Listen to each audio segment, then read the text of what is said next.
Patuloy po ang Shake East B-League this coming Friday, the final day of the preliminary round. It will be FEU going up against the Philippine Army at 2 p.m. At ito, baka maging championship din ito. The Philippine Navy against PNP, depending on what happens in this match. Bato natin ngayon, the third member of our panel, Tita Mosi Rivera. Oh, surprise ha? I'm here.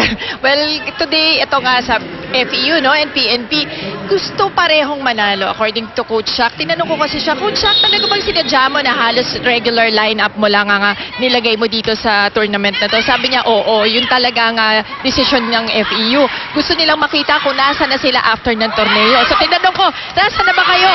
Sabi niya, nako, mukhang inconsistent pa sila at this point going to the UAAP. Something that they have to address. On the other side, PNP naman, sabi ni Coach Bob, narito na sila, ipapanalo nila to. Kilala niya si Coach Kid, kilala niya si Coach Shaq. Alam niya kung anong gagawin against FEU. Kaya nga daw nilagay niya si Samuel sa harap ni Giselle C kanina. Back to you, Noel and Michelle. Well, alam mo to, parang reunion nga ng FEU yung nangyayari dito, no, Tita Mosi. Because yan, alam natin, si Coach Kid Santos, a legend na yan sa FEU Volleyball. Bob Malena played varsity ball para sa kumpunan din ng FEU during his day. Pati si Coach Shaq. One big happy family. One big happy family. So titignan natin ngayon, pagalingan na ng players ang mangyayari dito. Here's Giselle C ngayon going to Bernadette Pons. Magandang tulak pero nandun naman itong si Marciano. Backset ngayon, Labrador, mahina ang tira. And, si Giselle C, umadlip, nagulat lahat. Si Giselle C, alam naman natin, nakalaban mo na yan si Giselle C dati, kung gaano katapang din tong batang to. Oo, maghuhulog yan, basta makakita ng butas yan. Kasugod on the serve, Sang Muang. Here's Dave ngayon. Marciano, tinawid yung bola. Bagang is there. And here is Remy Palma, nananahimik na. Janine Labrador, Pons, C, going back to Bernadette Pons. Cross court, nandun naman si Marciano. Marciano once again. Top spin attack this time. Giselle C, ay, uhulog din. Pero nandun na ulit si Marciano.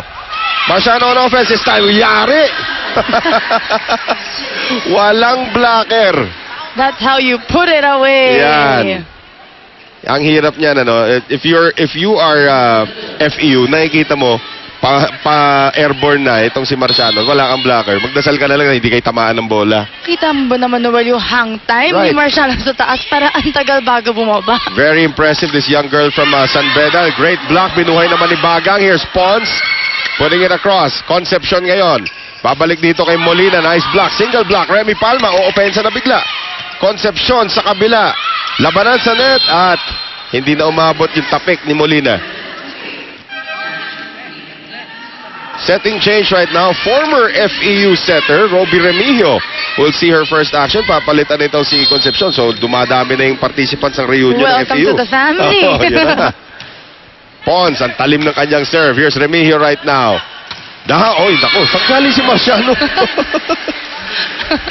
Bigla na lang pumasok sa frame ng TV. Hindi nakuha ng camera. Oo, tingnan mo. Asa na? Ay, dyan pala. Sa anggulong yun, nandun. Slow motion replay brought to us by Rexona Anti-Perspirant Deodorant. It won't let you down. Ano makita mo naman, pababa na yung blockers, paangat pa lang siya. So now, it is 11-9. Dikitan pa rin po dito sa ating first set. Marciano serving. Pons watches it, hit the corner. Bad judgment. Out of the 10 points that PNP has scored, Noel, half ata dito kay Marciano. Oo, I would believe so. All around. Ngayon pati yung serve niya, nandun, kulang na lang block point. Pero mamaya makukuha niya rin yan. Sa taas na luntag nitong batang to.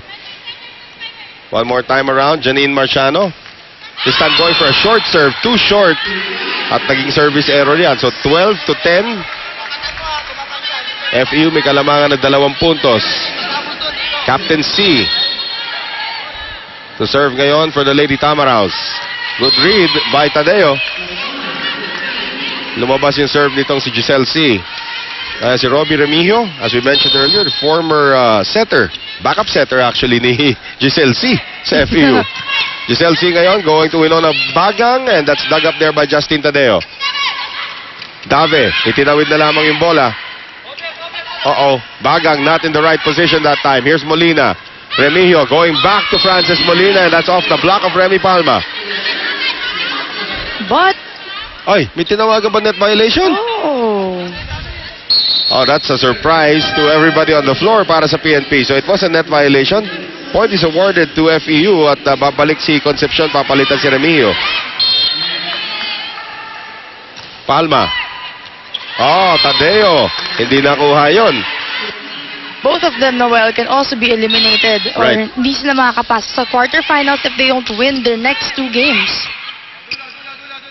Well, of course, PNP playing with a man down or a woman down, masasabi natin dito as Michelle Datuin is in Thailand with the national team. As we know, Bagang hits that one to Green Hills. So, 14-12. Excited mag-shopping. Yung malapit na Pasko, Michelle. Bare months. Umuulan sa labas. Okay lang yun. Di, may mga covered parking na naman dun sa Green Hills eh. Oh, yes. Yan. Tinagno the reception. Mikasas the official ball of the Sheikh East V-League. Concepcion ngayon going to Sang Muang. Nasa harapan na si Sang Muang. Ayan na. Isa na lang kalamangan ng FEU. Mahirap to, Noel. Tignan mo naman ang blocker ni Samuang. Itong si Simborio na hindi naman siguro kalahati pero hanggang balikat lang niya. Yun na nga eh. Ang kanyang blocker, so Pero mahihirapan tayo matataas niyan. lumundag yung mga yan. Kasugod, power tip. Labrador. Binigyan ng regalo si Kasugod. Di naman nabuksan. Ito yung tira ni Sang Muang. Masyado malakas. Off the net played by Giselle C. Pons gets it across. Concepcion ngayon. Babalik sa open. Sang Muang off the block. Kept alive by Pons. Here is Simborio ngayon. Labrador magseset para dito kay Sang Muang. Lusok. Ay, hindi na naabutan yun ni Tinagno.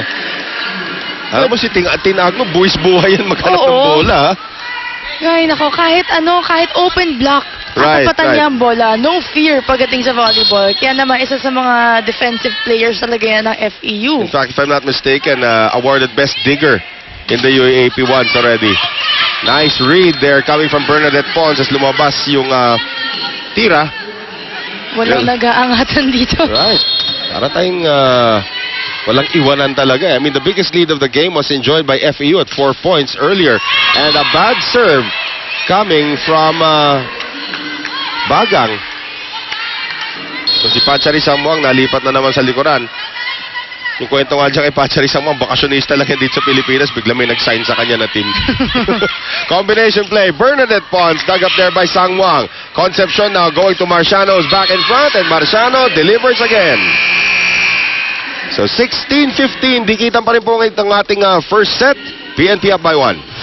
Ako po si Remy Palma at ako naman po si Bernadette Pons ng FEU Lady Tamaraw at kayo'y nanonood ng Sheikh East V-League Open Conference.